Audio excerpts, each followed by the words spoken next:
It's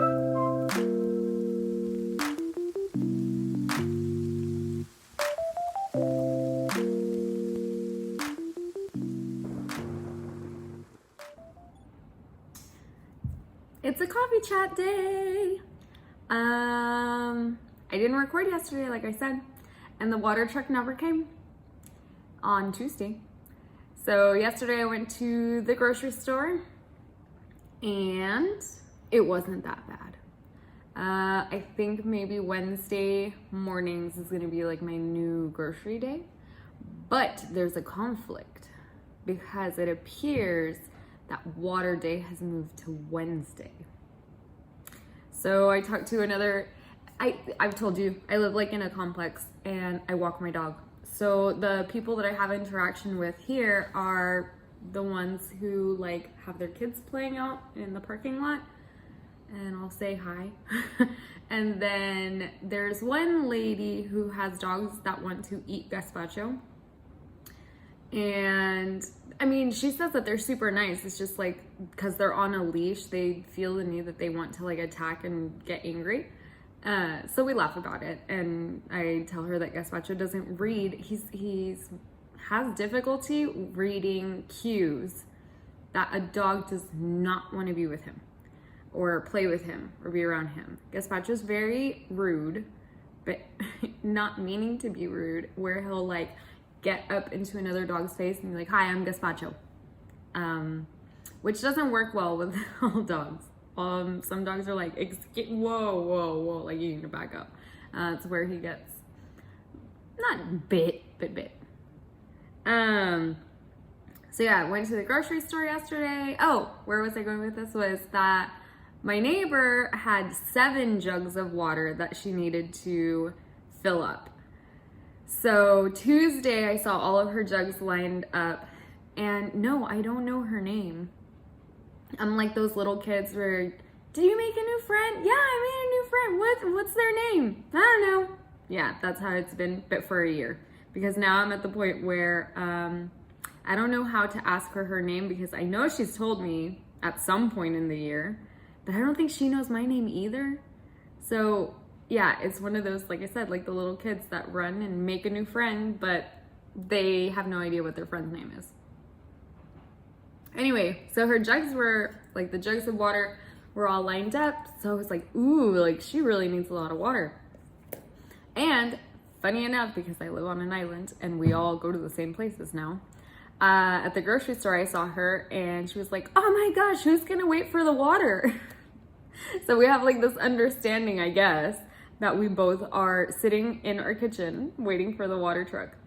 This morning I went down and I saw her, and I saw that her jugs weren't there. So I asked her, did the water truck come? And she was like, yes, it came yesterday.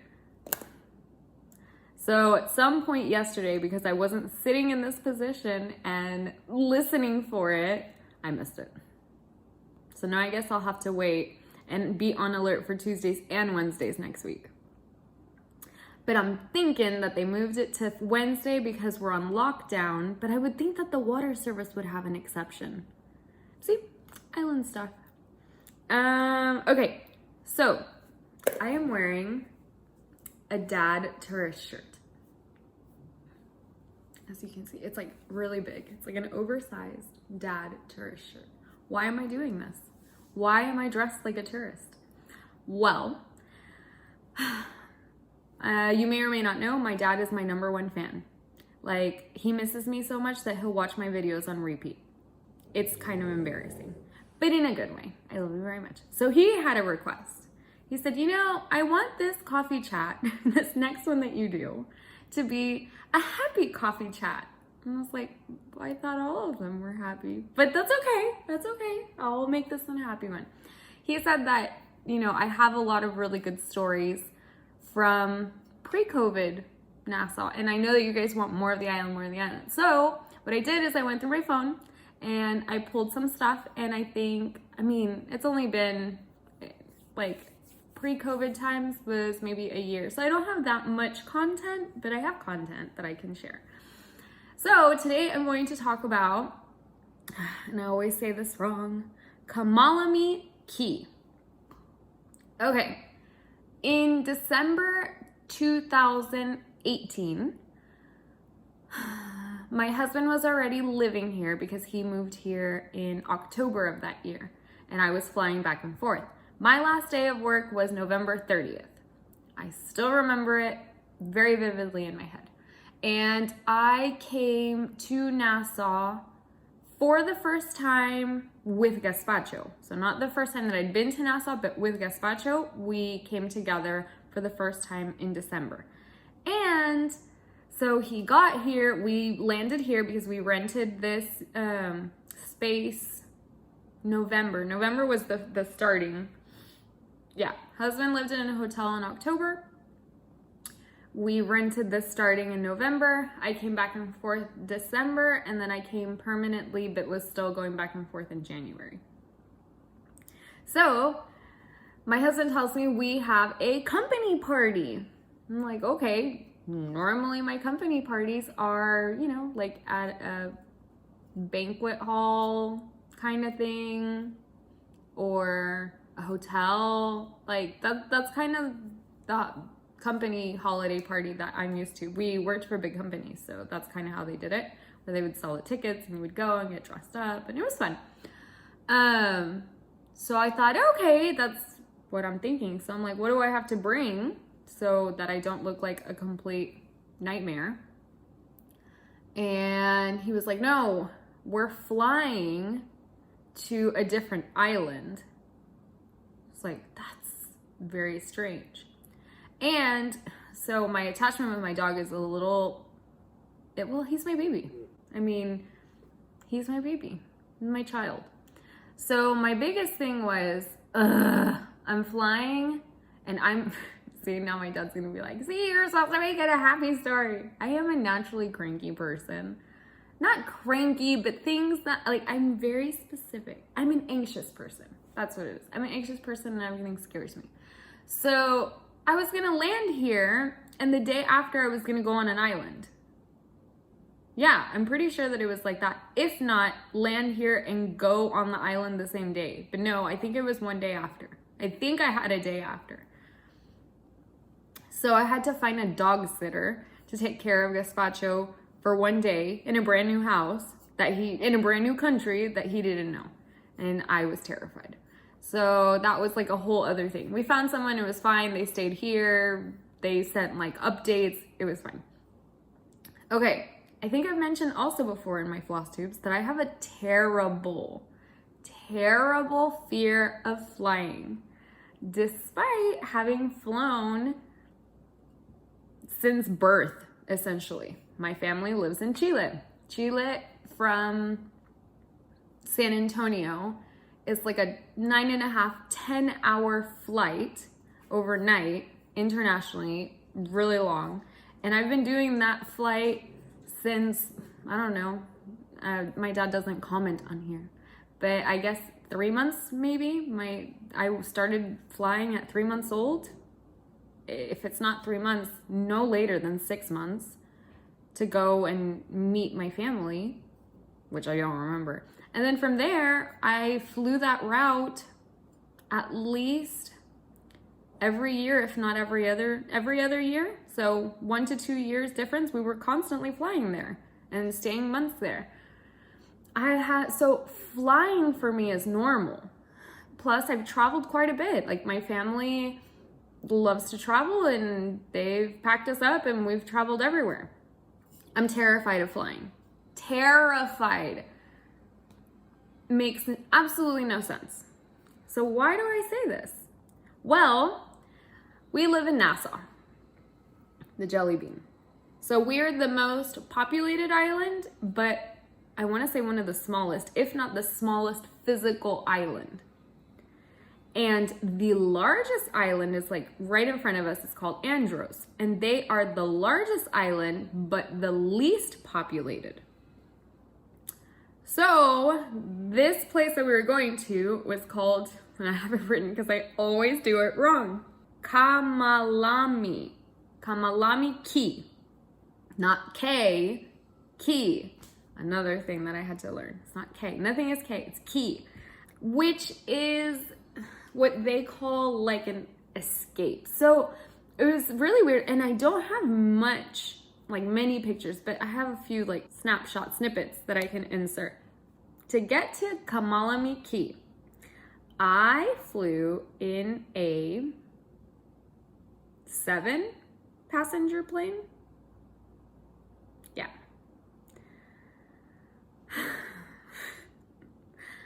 I am new. I'm the new kid on the block. I can't tell them that I'm not gonna get on this thing. I can also not make a big scene, which I don't. I don't make scenes. I internally make scenes. My mind goes at 50 miles an hour and dreams up every which thing possible, but I don't. So I get on this plane. This plane had an emergency exit held by a wire and a piece of tape. For the pilot to get on the runway, like drive on the runway, he had to open the door.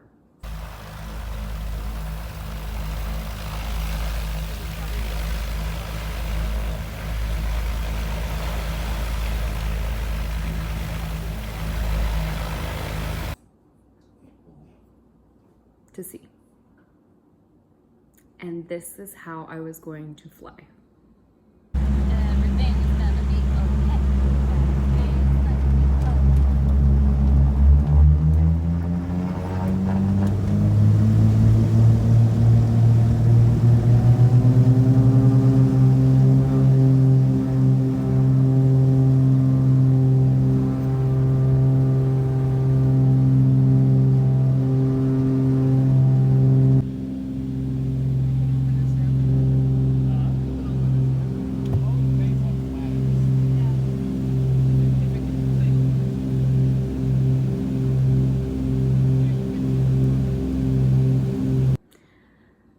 I learned something that day. My fear of flying is not the flying or the plane. It's that I can't see the pilot. So, was I super nervous on this? I mean, I'm always nervous. But my nerves were much better than my nerves on a commercial flight because I could see the pilot. I have control issues. Okay, so that flight lasted, I think it was like 35, 40 minutes. Not very long.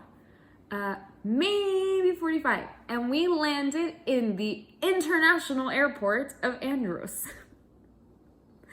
From there, we took like a little ferry. It wasn't even a ferry. It was like just a little, I don't know. It was like a plate. I have a picture of that too. Don't tell my husband, he's in it. It's like a plate and it just would cross kind of like a lake. And then you would get to this like really small patch of island. And that's where we were going. So it was it was cold. I remember it was cold because it was cloudy, it was windy. But they had food that was super good, music, drinks, and just kind of a hangout.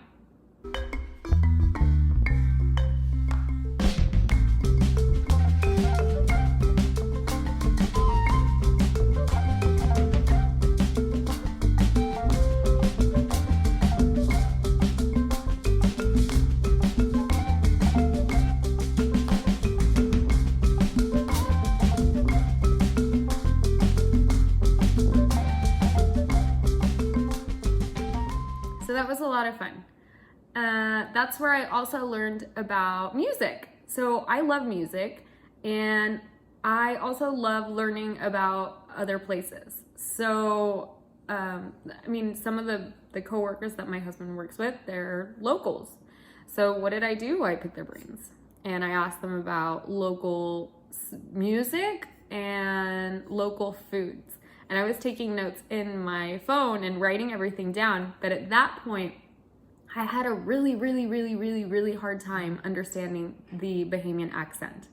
So if I look up at the notes, now, and now that I know what these things are really called, they don't match. I wrote down like things that, no. So music-wise, they listen to Rake and Scrape, they listen to soca, and they listen to reggae. So my understanding and what I remember from that conversation and what I've heard ever since is Rake and Scrape is like from here. That's like their native music. It's very like up, and well, they're all up, but that one's very up and repetitive. If you want to listen, I know I can't insert this stuff because then I'll get tagged for copyright, but Roach on My Bread and Mind Your Funky Business. Those two are Rake and Scrape songs.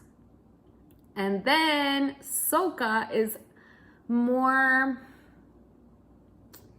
so if you think of reggaeton, like the Latin kind of hip-hoppy, rappy, but sometimes tropically, gosh, I'm terrible at describing this, music. The foundation is in soca. I really, really like soca. And my understanding from soca is that that's more derived from Trinidad and Tobago, which kind of makes sense because they are super close to Venezuela, actually, in South America. So you have that influence plus just the whole Caribbean. So it's like a mix of everything. And then reggae is the reggae from Jamaica. That, if you've heard reggae, Bob Marley, I mean, reggae is reggae. And then you have like this like auto-tune reggae that's super popular now. So yeah, I think today's coffee chat's gonna be a little bit shorter.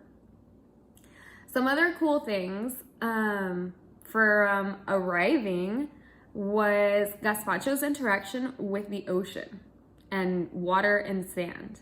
So I don't like sand. I've never liked sand. They tell me, and again, my dad can either tell me I'm lying or not, but that when they took me to the beach for the first time, I did not want to leave my towel. Like, if my toes touched the sand, they were like, ugh. So on top of being an anxious Annie, I also have sensory issues. I don't like the feeling. I hate feeling sticky. I hate feeling just things stuck on me. Like, I need clean, like super clean. So my child, my fur baby, is very similar to me in that I don't have videos of like the very first time that he touched sand, but it was like this paw, like, ugh, what is this? When Gazpacho got here, he was a year. Yeah, he was a year old. He was still puppy. He was still puppy-ish. And then once he understood sand and the beach and free roam and running and stuff, then he was just amazing.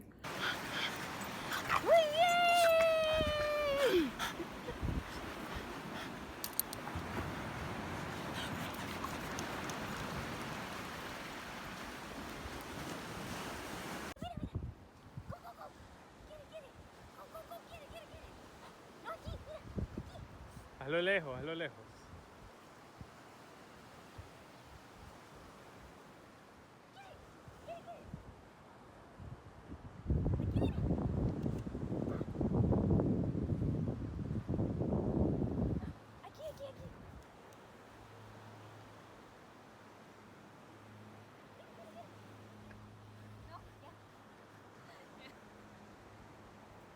Gazpacho, Gazpacho, a verte la cara. Por Dios. But he hated the water, which is fine because if you didn't know, French bulldogs do not swim. They're so heavy and dense that they just sink. So they don't have the capability of treading. So if you see like videos of Frenchies, they all have life jackets on because they don't swim. So be very careful if you have a Frenchie or know a Frenchie or your dog's sitting a Frenchie. Do not throw them in a pool. Don't throw them in a river, in an ocean or anything. They will drown. And Gazpacho has his life jacket, but we've never used it because he doesn't like the water. So there's another clip that I'll insert where he gets excited because he finally touched the water.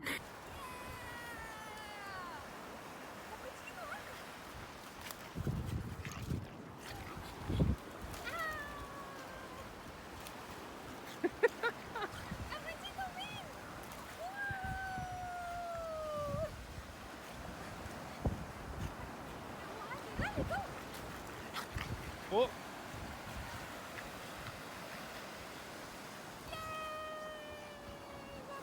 He's like a little kid. He's super funny. So some other things. I got some more questions asked in my first 2 coffee chats. So like I said, I don't want to get behind on them, so I'm going to put them in here. And yes, there have been requests of other topics. And I will address them, Brenda.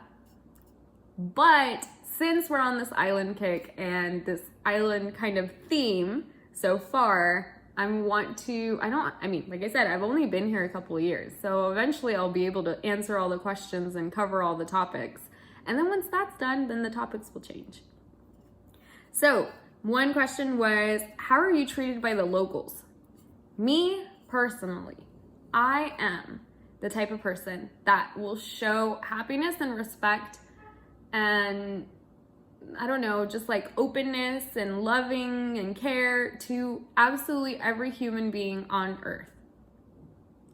So I personally have had zero issue, with locals, nothing. And then I think it was in the same question, Americans, are they disdained there? No. It's a yes and no question again. Americans, okay, from the Bahamian locals, they are super nice to everyone. They're very loving and welcoming people in general. As long as you're nice to them, they're nice to you, and there's no issue. Recently, with this whole COVID talk and how the US is looked at in the world with the COVID cases, yes, there's some animosity towards Americans. As I've mentioned, and I'm trying not to get, down, but as I mentioned, with COVID cases going up and spiraling, a lot of people are blaming opening of borders to Americans, specifically Floridians. And that is why we're in the situation that we're in. My opinion on the matter is a little different. I think it's a combination. I do believe that people are not taking it seriously. I've seen that. But at the same time, I also think that here, there are people that don't take the situation seriously either, but not as in a like my body, my right way, or, my mask or anything like that. It's more of like this, I don't know, it's the island life. It's this like, meh. So a lot of people here will wear masks because if not, we'll be cited, for not wearing a mask. But masks are not worn properly, they're crooked or noses hanging out. People still get together. So it's a combination. I think that we're in the situation that we're in because everyone is not doing their part to their fullest. Me personally, I have come into contact with very few Americans here. The majority of my interaction are with people from all over the world, literally all over the world. And I am one of the very few Americans, but I'm a weird kind of an American because I'm Chilean and I'm American. And so I play both cards and I'm bilingual and I speak Spanish at home and I speak English on floss too and at work. No. The majority of the Americans that I have found here pre-COVID are the ones that come on the cruise ships or go to Atlantis. Dad, I know you think that I have all of these pictures of Atlantis and I don't, so you may have to send them my way. Atlantis, if you haven't seen it, it's like this huge resort. It's not all inclusive, and they have like water slides and stuff. So what happens is a lot of people, Americans, will go to Atlantis. They did a really good job of advertising in the US. My dad clearly remembers like commercials and stuff like on Nickelodeon, just enticing kids because it's a family-friendly resort.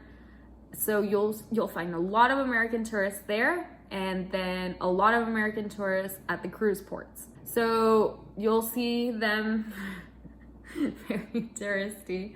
They'll be wearing their terrorist stuff and their lanyards with like the name of the cruise so they don't get lost and they kind of follow each other.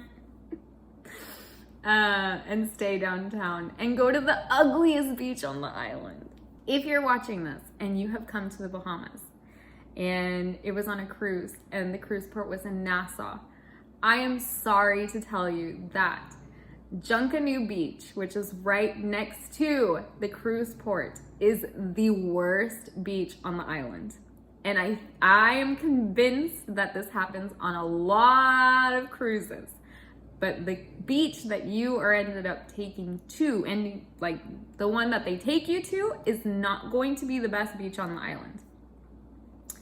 The issue though, so on the flip side of that, when you do a cruise, you're only allotted a certain amount of hours in a day before you have to get back to the cruise, right? So it doesn't really give you much time to really explore Nassau per se, or get you to, like, if you don't know where you're going, you're not going to know which are the best beaches. So it's not your fault that they're taking you to not the best beach. The public transportation here is terrible. And so the only real way that I would go from, and we don't have Uber or Lyft, that doesn't exist here. So the only real way that you would go from the cruise port to a beach like Love Beach or Jaws Beach, they say. I haven't been to Jaws Beach, but Jaws Beach apparently is like super nice. And that's all on this Jelly Bean Island. Would be taxi, and the taxis here are stupid expensive. So if you are planning to come to Nassau, let me know. So that way I can get you guys to like really, really nice beaches, more exclusive, I would say. Not exclusive, they're just more hidden and there's been less people. But in being less popular or less people, there are less things to do there. So it's literally just to go to the beach. Like there's not going to be stands of tiki huts and things to eat food. And it's like, if you want just quality beach, literally just beach, sand, water, then Junkanoo Beach, in my opinion, is not the beach to be at. I had a question about, is there Dr. Pepper or ginger ale? Unfortunately, I got this question after I left the grocery store. Dr. Pepper, I think, is a Coke product. If it's a Coke product, it's here. But I'm not sure, and I don't like Dr. Pepper, so I'm not sure.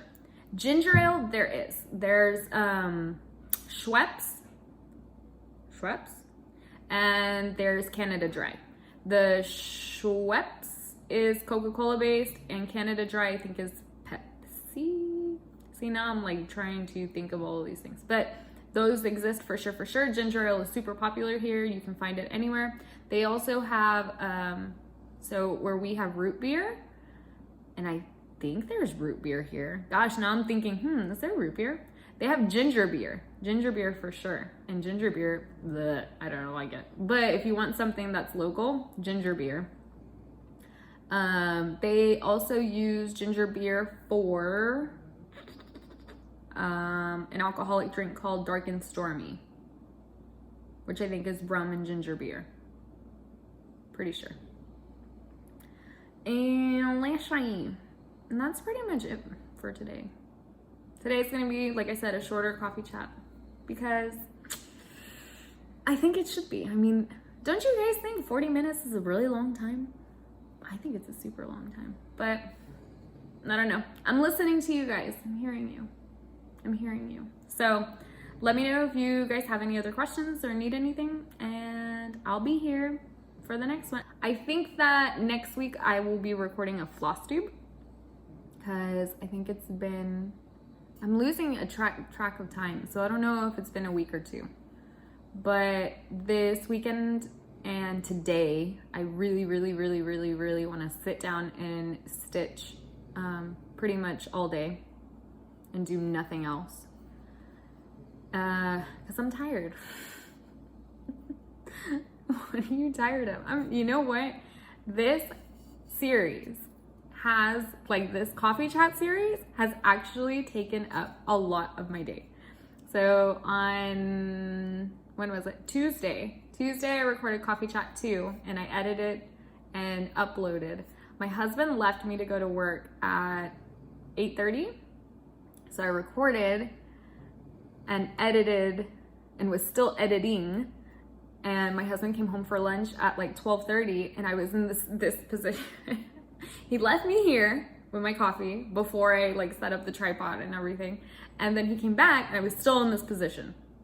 And he was like, have you not moved all day? And I told him, I'm working. So this has actually helped. And I've gotten good feedback. Like I said, views and popularity for these things, I know is gonna be low, like compared to my floss tubes or like a haul video. But this is not floss tube. This is me, myself, and I having a morning coffee with you guys and wishing you guys a good day and trying to spark some joy in your life before going to work, or I don't know, while you're crafting and just having something on. And here I am. So see, and I even got dressed. It doesn't look like I got dressed, but I got dressed and my hair is like, well, my hair is always like this because it's humid. So there's no point in, this is island hair. Island hair is you don't do anything to it and you let the island decide what it's gonna do. It's humid. The humidity here is high. It's great for the skin, but not great for the hair. So I'm going to sign off here and wish you guys a good morning, a good day, good afternoon, good night. And I will be back next week. And I'm gonna take you guys to say hello and goodbye to my partner in crime, Gazpacho. Gazpacho, we literally just woke up. Why are you already napping? And you're napping in my spot. Excuse me, can you say hi to everyone? No? Do you want me to leave you alone? All right. Bye, Gazpacho.